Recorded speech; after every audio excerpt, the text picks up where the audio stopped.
स्वर्ण महल का दान, एपिसोड 1। ये कहानी लिखी आर्यन कुमार वर्मा।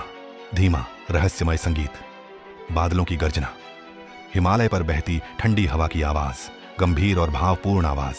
क्या आपने कभी सोचा है, जिस स्वर्ण लंका का नाम सुनते ही रावण का वैभव याद आता है, वह स्वर्ण महल आखिर बना किसके लिए था? क्या वह महल वास्तव में रावण का था, या वह भगवान शिव और माता पार्वती का निवास बनने वाला था?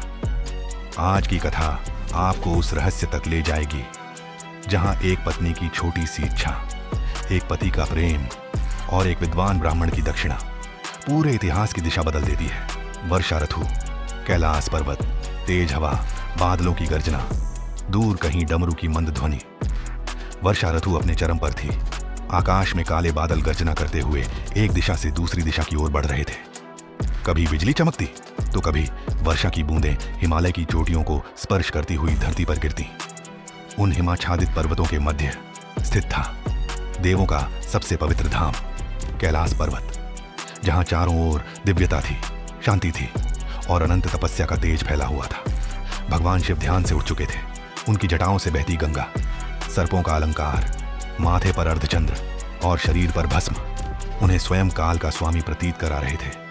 उसी समय माता पार्वती अत्यंत विनम्र भाव से उनके समीप आई। उनकी आंखों में संकोच था, परंतु मन में वर्षों से छिपी एक इच्छा, माता पार्वती की इच्छा। माता पार्वती ने धीमे स्वर में कहा, स्वामी, यदि आज आप प्रसन्न हो तो मैं आपसे एक वर मांगना चाहती हूं। भगवान शिव मुस्कुराए। देवी, तुम्हें मुझसे कुछ मांगने की आवश्यकता कब से पड़ गई? जो मेरा है वह सब तुम्हारा ही तो है। माता पार्वती ने मुस्कुराते हुए कहा, स्वामी, संसार में प्रत्येक परिवार का अपना घर होता है।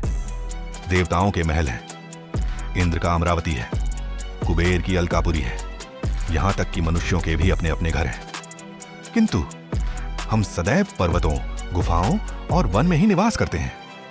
क्या मेरा अपना एक घर नहीं हो सकता? यह कहते कहते माता पार्वती की आंखें भर आईं।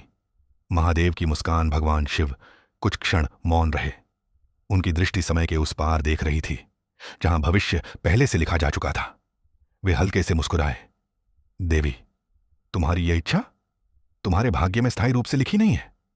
यदि मैं इसे पूर्ण भी कर दूं तो वो अधिक समय तक तुम्हारे पास नहीं रहेगा। माता पार्वती ने तुरंत उत्तर दिया, स्वामी, भविष्य चाहे जो भी हो, मैं केवल इतना चाहती हूं कि एक बार मेरा भी अपना घर हो। महादेव ने गहरी सांस ली, फिर प्रेम से बोले, ठीक है देवी, जैसी तुम्हारी इच्छा। विश्वकर्मा का अद्भुत निर्माण, दिव्य संगीत, शंखध्वनि, स्वर्णिम प्रकाश। भगवान शिव का आदेश मिलते ही देवताओं के दिव्य शिल्पकार भगवान विश्वकर्मा उपस्थित हुए। उन्होंने हिमालय की पवित्र भूमि पर ऐसा महल बनाना प्रारंभ किया जिसकी कल्पना तक किसी ने नहीं की थी। स्वर्ण के विशाल स्तंभ, रत्नों से जड़ी दीवारें, हीरे मोती से बने द्वार, मणियों से सुसज्जित छतें और चारों ओर स्वर्ण की ऐसी आभा मानो स्वयं सूर्य पृथ्वी पर उतर आया हो। जब महल पूर्ण हुआ तो देवता भी उसकी सुंदरता देखकर स्तब्ध रह गए। कैलाश की शोभा कई गुना बढ़ चुकी थी। शुभ मुहूर्त, अब समय था वास्तु पूजन का। सभी देवता उपस्थित हुए। आर्षि मुनि आए, गंधर्व संगीत गाने लगे, अप्सराएं मंगल गीत गाने लगीं। संपूर्ण कैलाश पर्वत एक दिव्य उत्सव में बदल चुका था। तब भगवान शिव ने आदेश दिया, इस शुभ अनुष्ठान के लिए ऐसे ब्राह्मण को बुलाया जाए जो वेदों का परम ज्ञाता हो। सभी की दृष्टि एक ही नाम पर जाकर रुकी, लंका के राजा, महापंडित दशानन रावण। रावण का आगमन, गंभीर संगीत, शंखध्वनि। कुछ ही समय बाद रावण कैलाश पहुंचा। उसके 10 मुख, उसका तेज, उसका ज्ञान और वेदों पर उसका अद्भुत अधिकार उसे सामान्य राजा नहीं बल्कि महान विद्वान सिद्ध कर रहा था। उसने विधि विधान से यज्ञ प्रारंभ किया। वेद मंत्रों की ध्वनि, घी की आहुति, शंखनाद और घंटियों की गूंज पूरे वातावरण को दिव्यता से भर रही थी। कई घंटों तक अनुष्ठान चलता रहा। अंततः पूजन पूर्ण हुआ। भगवान शिव अत्यंत प्रसन्न हुए। दक्षिणा महादेव बोले, हे विद्वान ब्राह्मण, तुमने अत्यंत श्रद्धा और शास्त्र विधान से यह अनुष्ठान पूर्ण किया है। मांगो, दक्षिणा में जो चाहो मैं अवश्य दूंगा। पूरा कैलाश मौन हो गया। देवताओं की दृष्टि रावण पर टिक गई। रावण ने धीरे धीरे अपना सिर उठाया। उसकी आंखें उस स्वर्ण महल पर जाकर ठहर गईं।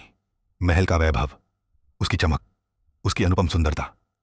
रावण के मन में एक प्रबल इच्छा जगा चुकी थी।